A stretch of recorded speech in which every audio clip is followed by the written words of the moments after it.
We do it well and we do it really great. You know, the AAPI community was the highest rate of growth in terms of voting population and in terms of fastest growing population in the US in general. So your donation and your support today helps us build a stronger coalition for the future. And that's why I am so excited to be introducing our next speaker, Myra from San Antonio, and she is such a great activist, and she is doing a lot of important work in the San Antonio community, and I'm excited to bring her out here so she can show you guys, you know, what all she's doing and help us build a coalition to support her and her efforts to make AAPI turn out even greater than it was in 2020. So if y'all could give us a hand to welcome Myra.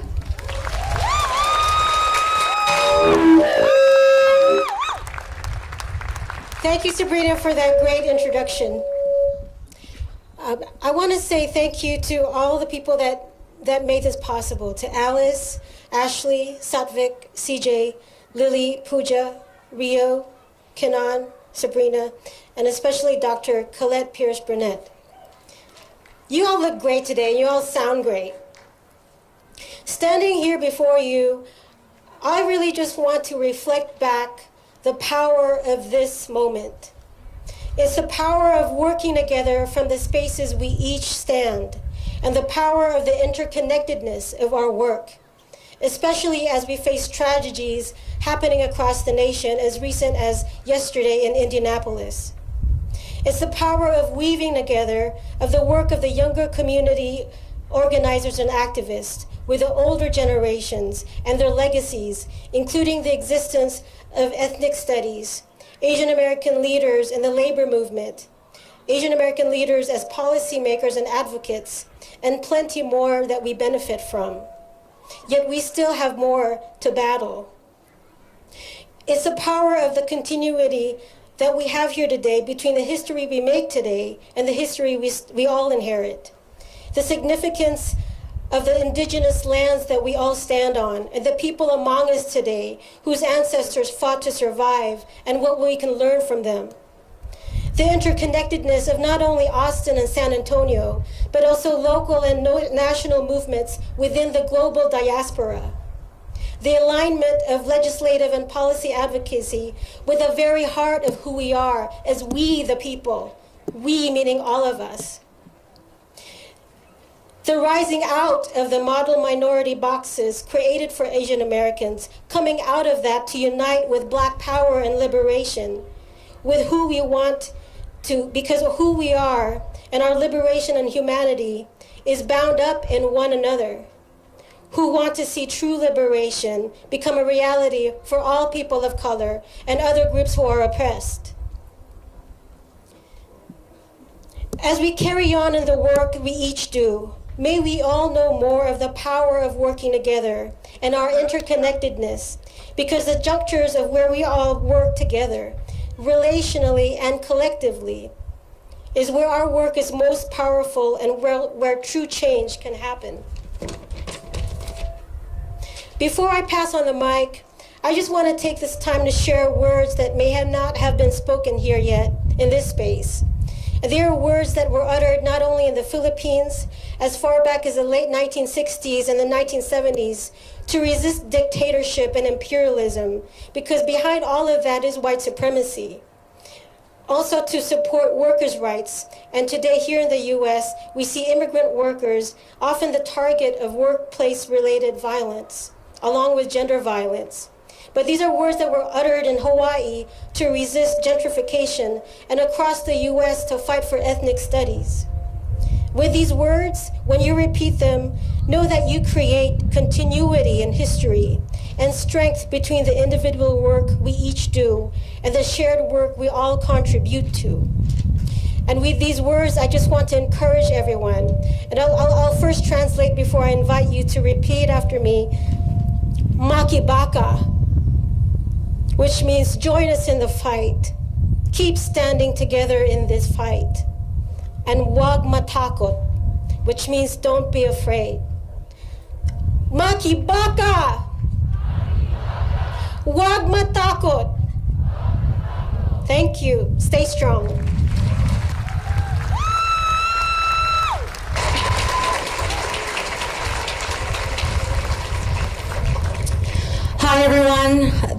so much for choosing to spend your Saturday afternoon with us.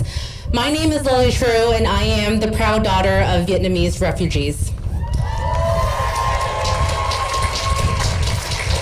Today, I have the privilege of introducing the next speaker, an Austin icon who graces our homes as a trusted news anchor. She and I are both UT Austin alums, hook 'em horns. And both of us have parents who live in Houston who frequent Chinatown. We both worry for their safety in light of the increased violent attacks on Asian elders. Last month, when the deadly shooting in Atlanta horrified people all across the country, she opened up to the city and voiced her own fears for the world and what it might look like for her 11-year-old son. She's an Austinite through and through, not just because of her time in the city, but because of the love that she has for this community. She's been recognized by the Texas Associated Press of Broadcasters, the Lone Star Emmy chapter, and the Radio Television Digital News Association. Please join me in welcoming our beloved KVUE news anchor, Jenni Lee. Thank you, Lily, and thank you for being here today. First of all, can I say how honored I am to be among this impressive group and compassionate leaders, right? I've enjoyed listening to them today, and there'll be other leaders after me. As I look around, wow, what a group of faces, many of them familiar, many of them new, and so many of different colors. I am inspired and encouraged to see this group here today. And for the past several weeks, I've been, yes, give yourself a clap. Beautiful faces too. And for the past several weeks, I've been feeling encouraged and inspired because similar faces have been gathering and rallying all across the US, even here at the Texas State Capitol. Not a large group, a couple of dozen AAPI members holding signs like the ones you have, speaking up, standing up, saying enough, no more. It made me smile because I read the story on air, because it couldn't have been easy for some of them. They've never done this before, right? But for every one of these Stop Asian Hate rallies, there's another attack on an Asian life. And then the feelings of encouragement and inspiration I've been feeling quickly replaced by anger and outrage. But I have to be honest, I haven't been feeling, those are new feelings. Just like Lily alluded to, last month, I was feeling scared. That was my initial reaction when these horrific incidents first started happening to the AAPI community. I was scared. When those murders happened in Atlanta that stole the lives of 8 people, 6 of them Asian women.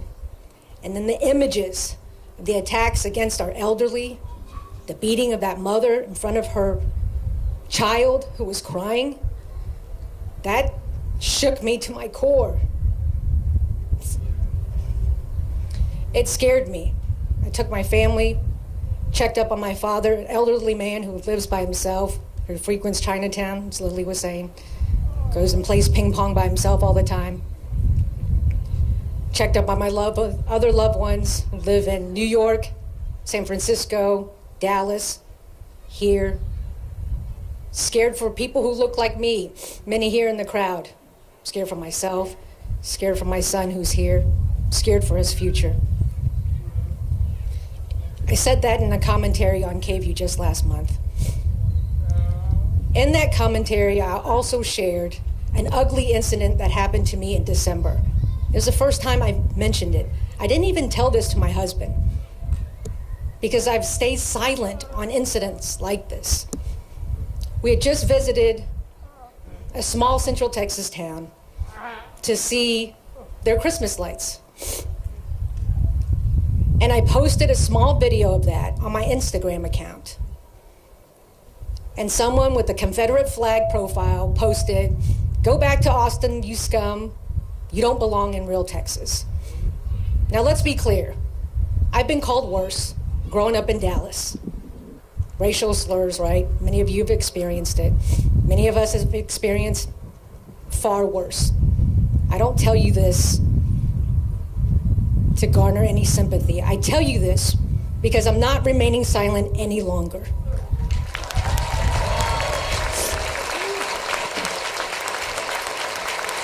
And I ask you to stand with me and to not remain silent any longer as well. And I also want to recognize that while these attacks against the AAPI community are horrific, they are a daily reality for our brothers and sisters in the Black, Latinx, and LGBTQIA communities. And we must see and stand with them and take action with them. We can't be silent with them as well.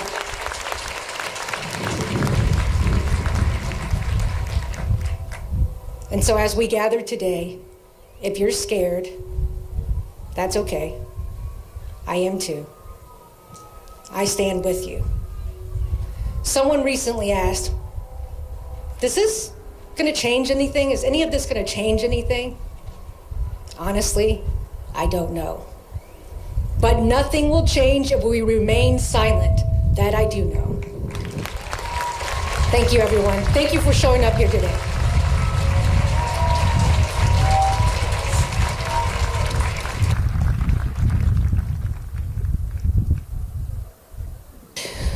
Assalamu alaikum and Ramzan Mubarak.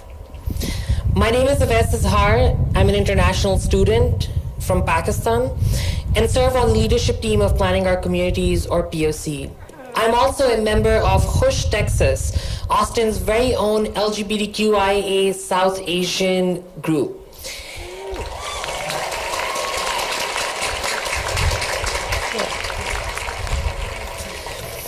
As we vow to stop Asian hate in our community, it is integral also to highlight the experiences and voices of LGBTQIA+ Asian Americans who face discrimination both as Asian Americans and also as queer Americans. Thus, it is my honor to introduce Anna Nguyen. Anna is a Vietnamese American, a transgender woman, a war refugee, a longtime Austinite, a runway model, a software engineer, and a fierce LGBTQIA+ rights advocate.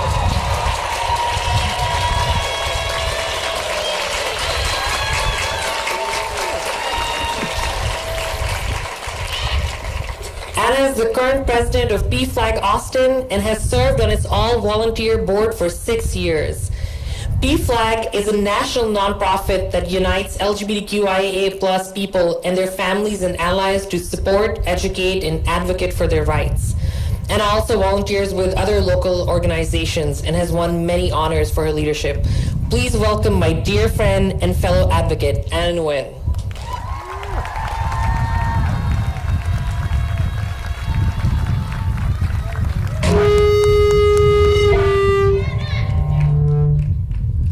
Thank you, Horace. My name is Anna Nguyen. I am a Vietnamese American transgender woman. It is such an honor to be here, and I'm so energized to see so many people here.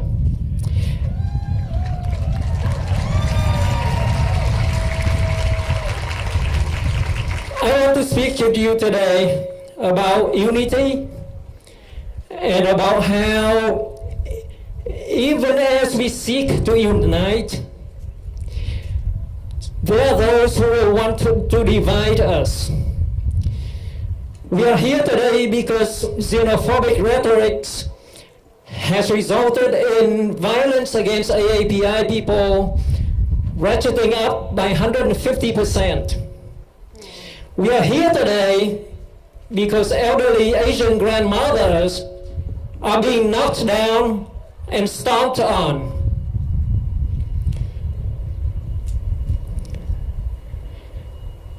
But when we rise up against anti-Asian hate crimes,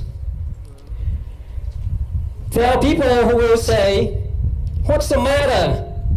Black lives don't matter anymore? Black men and boys are still inordinately the target of police brutality.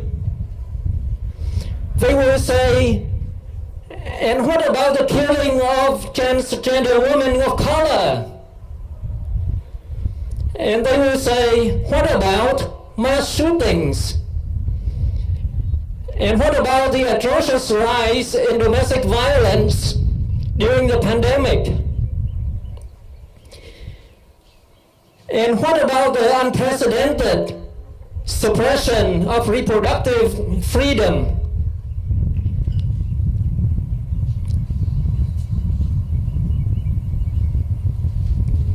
What about? When we rise up against one injustice, they will say there are greater injustices to be fought. I say to them, yes, there are. Every injustice is wrong, and we will continue to fight against each and every one.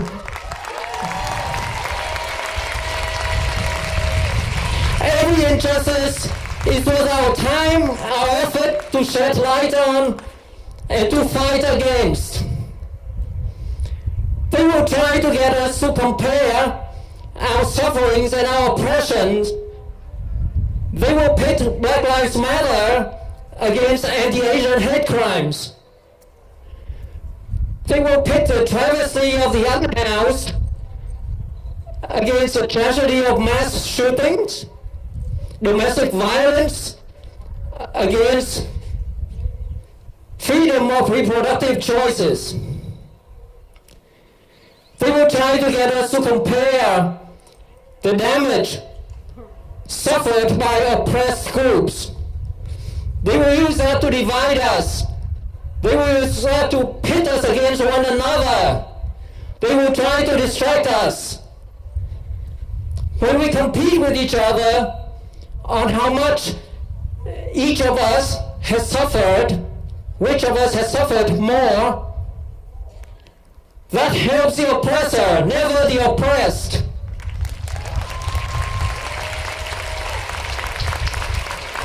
Every oppression, every inequality, every hate crime, every atrocity is worth fighting against. Anytime, every time, everywhere. What we face may seem insurmountable. What each of us does may seem insignificant. Do not be discouraged. This is like voting. My one vote will not sway an election. But your vote, my vote, our vote, hundreds of thousands of votes, millions of votes, will dictate the future of this city, of this county, of this state, of this country. None of us is as powerful as all of us. Let us stand together, let us vote together, and let us build a better tomorrow for all of us. Show me what democracy looks like. This is what democracy looks like. Show me what democracy looks like. This is what democracy looks like. Show me what democracy looks like.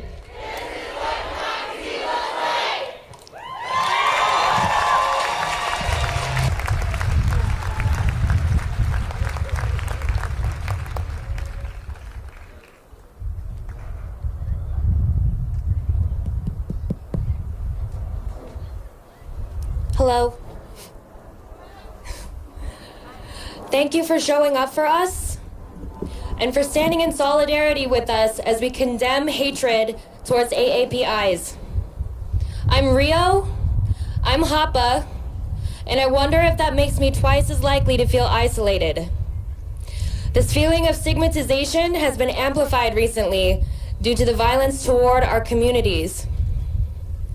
Our next speaker also is often the only AAPI in the room.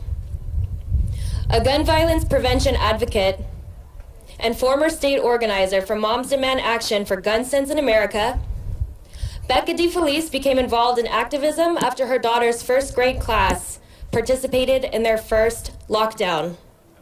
Since then, Becca has devoted herself to the safety and security of all Texas children and families, and currently volunteers for Moms Demand Action. Please welcome Becca DeFelice.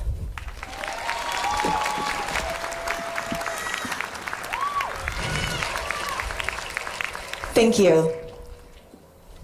Thank you for being here today. I've grown up and, as an adult, been the only Asian person in the room. So looking into this crowd is incredible. 3 weeks ago, in the wake of 2 mass shootings, one in a Colorado grocery store and one in Atlanta, where 6 women who look like me and my beautiful daughter were shot and killed. I sat in a committee hearing at the Texas Capitol and listened to committee members and gun extremists argue that it should be legal for unlicensed, untrained people to carry firearms in Texas with our families. On Thursday, I sat in the House gallery and listened to conservative members argue that white supremacists should be able to carry loaded handguns in public places, but that teachers, doctors and nurses, and small business owners should have to confront unlicensed armed individuals in their workplaces. And at 6 p.m., despite valiant efforts by our allies at the State House, HB 1927 passed the House. In the face of rising political division, racist rhetoric, and open attacks on people of color, we are dangerously close to hearing permitless carry become law in Texas. So what can you do to stop unlicensed, untrained people from carrying legally in our state? Get involved. Call your representatives to oppose HB 1927. Talk to your friends and tell them to do the same. When I started volunteering with Moms Demand Action, I was usually the only AAPI person in the room. Today, this is often still true. For AAPI Texans to truly realize our political power, we must be in every room where decisions are being made. It's up to us to advocate for the best interests of our community, because representation matters. With 750,000 eligible AAPI Texans, Texas voters, our voices must be heard. So I'm asking you, please, take that first step. Vote. Get involved.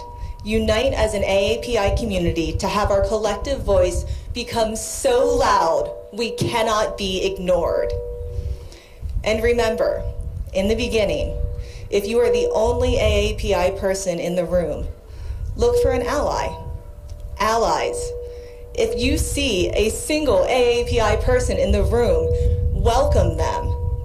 And if you are that AAPI face and you are the only one in the room, you are in the right damn room.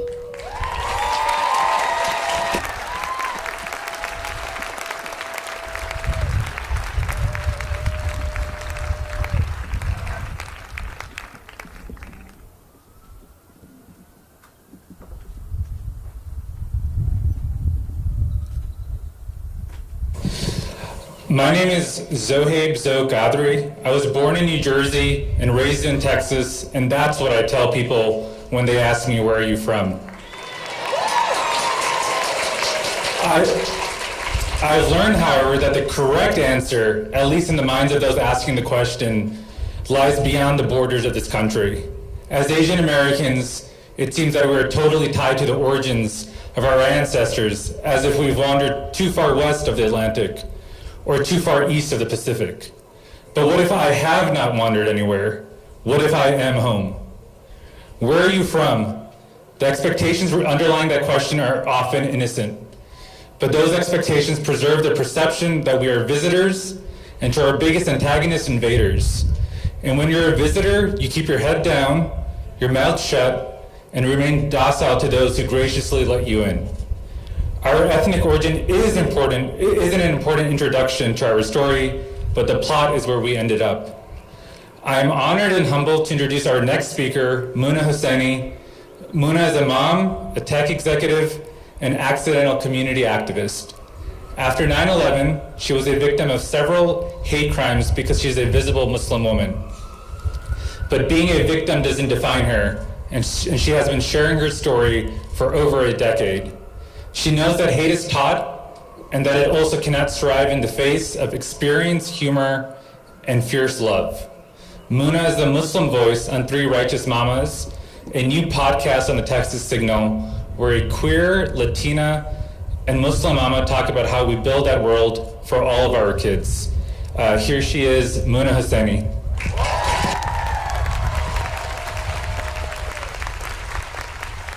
Now tell me, do we have any Longhorns here? How about pet lovers? How about parents? Anyone from Houston? Dallas? What's so funny? How about Americans? Who here is an American? These are also parts of my identity. I am not just an Indian. I am not just a Muslim. We all have so many parts of us, not just what you can see. There are so many things that are below the waterline. And like many of you, I am a child of immigrants. My parents moved here to give me a better life. My parents worked hard to give me a better life. And not just me, their families back home, because for so many of us, the first person who makes it out has tens, if not hundreds of people behind them waiting for that leg up. So we know that that first person out has so much pressure to succeed. There is no choice. And as Asians, we take care of our families. We do the right thing. We work hard. I don't think my parents ever talked to me about going to college. I just knew I had to. I got kicked. My dad kicked me off of the basketball team when I was in the 8th grade because I got a B. Like, it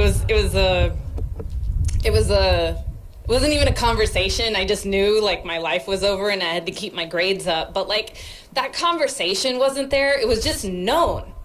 And my parents came here in the 70s and they've raised 3 kids and they've helped their family back home. But I have to give respect where it's due. I only have 3 minutes, so we're just gonna keep my family story short here. But they came here because of the civil rights movement. We have a very long history of racist immigration laws, and because of the civil rights movement, Asians were allowed to come here and legally become citizens more than they ever had before.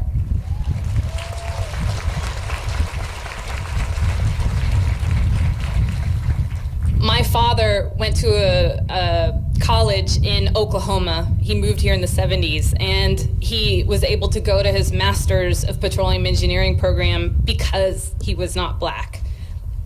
And so I have to say, even though we're here to talk about stopping Asian hate, at the same time, we have to talk about Black Lives Matter because so many of us are here because of the civil rights movement.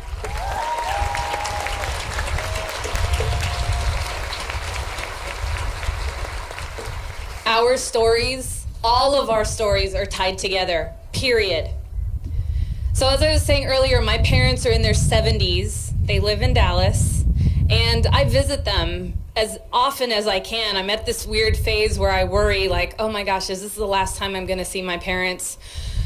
They're getting older. And I remember pausing on the steps when I was coming down the stairs the other day, and I could hear my mom cooking in the kitchen, and she was stirring the pot and her bracelets were tinkling.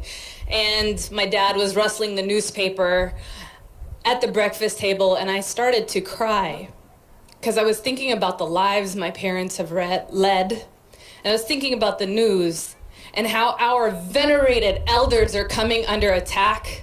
The most vulnerable in our population are being attacked because they're vulnerable and because people think they can take advantage of them, and it just takes my breath away. And you know you feel the same way, seeing older people, women who are alone, people that are by themselves on the side of the subway tracks being shoved because they are vulnerable. But you know what, y'all? We are not vulnerable. We are strong and we are together.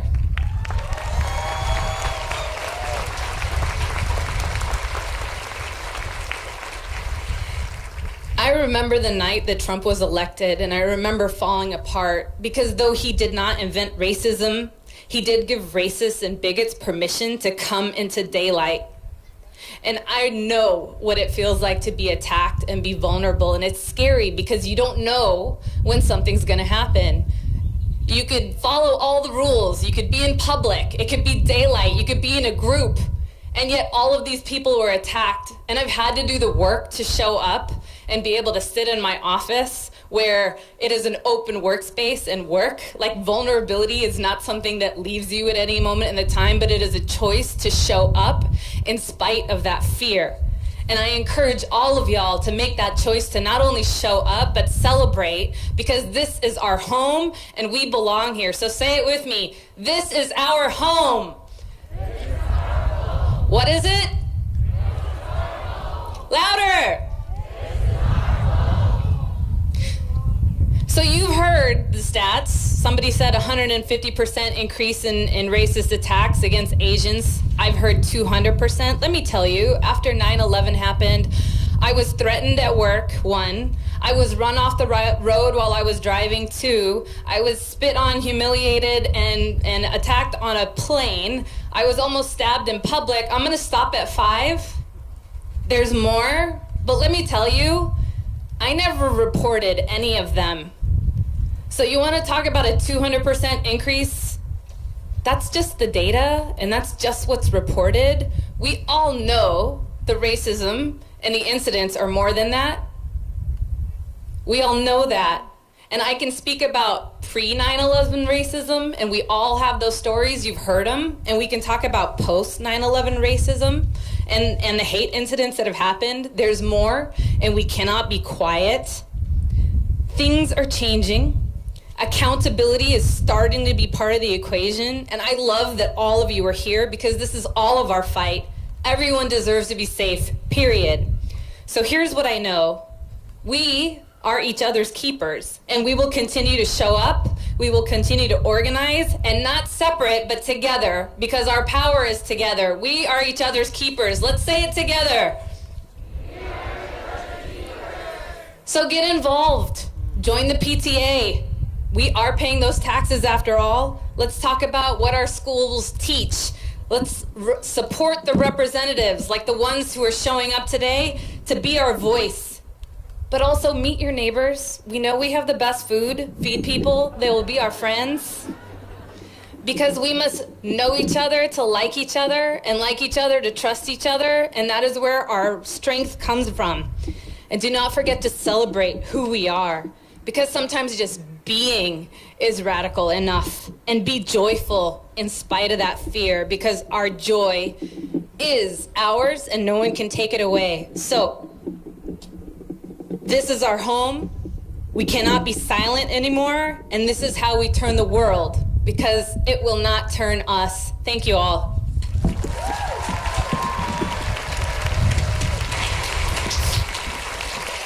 Hi, I'm one of the rally organizers, Ashley Chang, and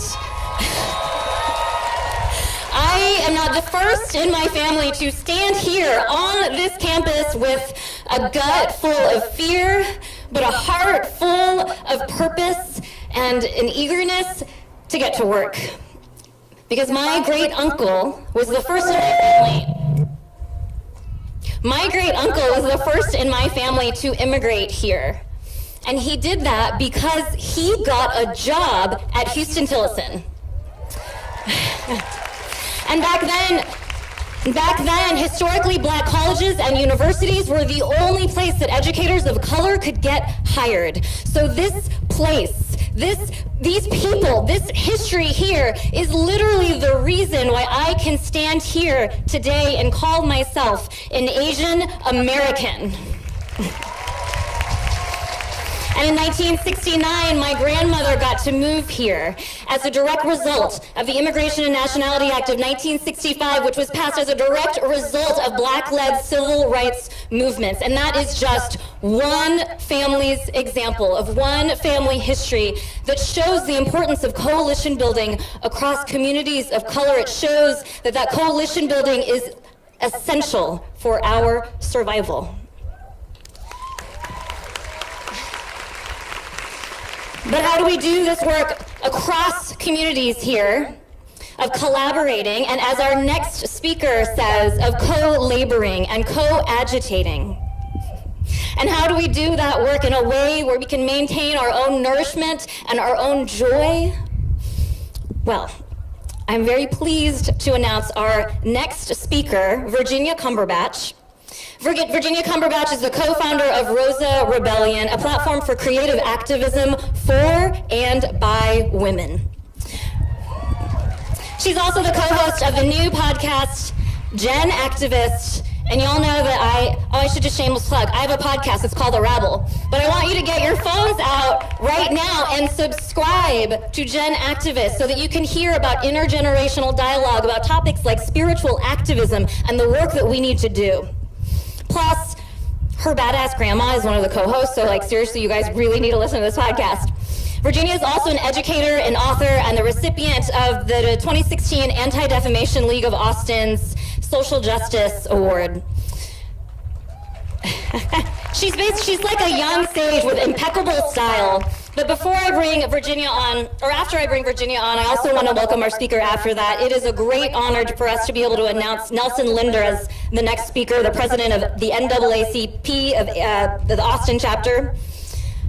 Many of you will probably know that Nelson has been a pillar in our community for decades, standing for equity and justice.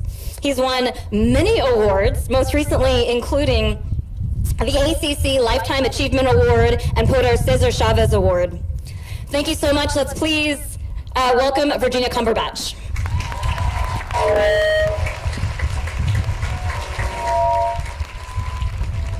Thank you, Ashley. Afternoon, Austin. I am so grateful to see many faces present today. Your presence is an indication of the potential of our collective voices, power, and commitment. But today, this native Black Austinite decided she'd write a letter to our beloved city.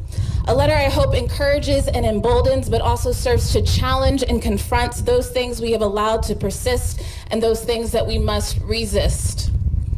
Dear Austin, our longing to see justice and equity transpire in this city and in this country requires much more than mere desire, much more than woke tweets, much more than good intentions and well-meaning liberalism, or even your presence today at this rally.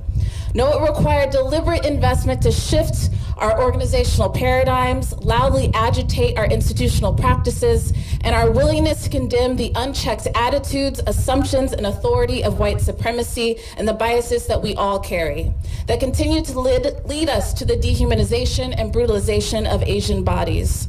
The call to end Asian hate, to denounce the vitriol and violence against our AAPI community, the call for racial justice continues beyond today's gathering.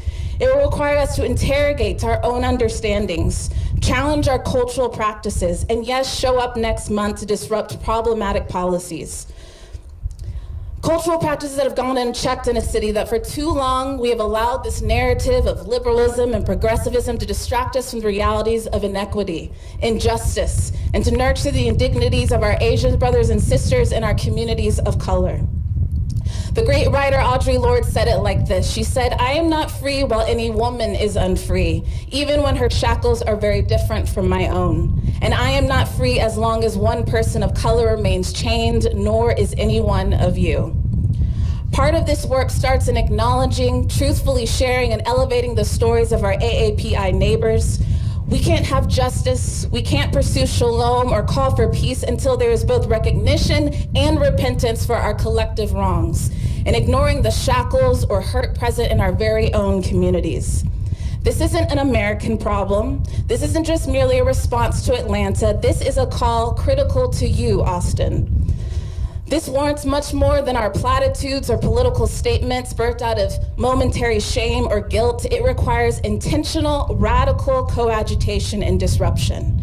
We must acknowledge and contend that a movement like Stop Asian Hate and Black Lives Matter exists because we have failed to honor our full humanity.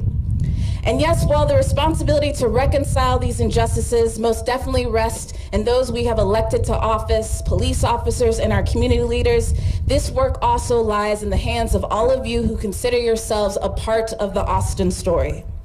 What is your role? Will you remain a silent character whose complicity nurtures hate? Or will your voice and hands actively work to dismantle systems of oppression? Because Austin, the truth is there is no neutrality.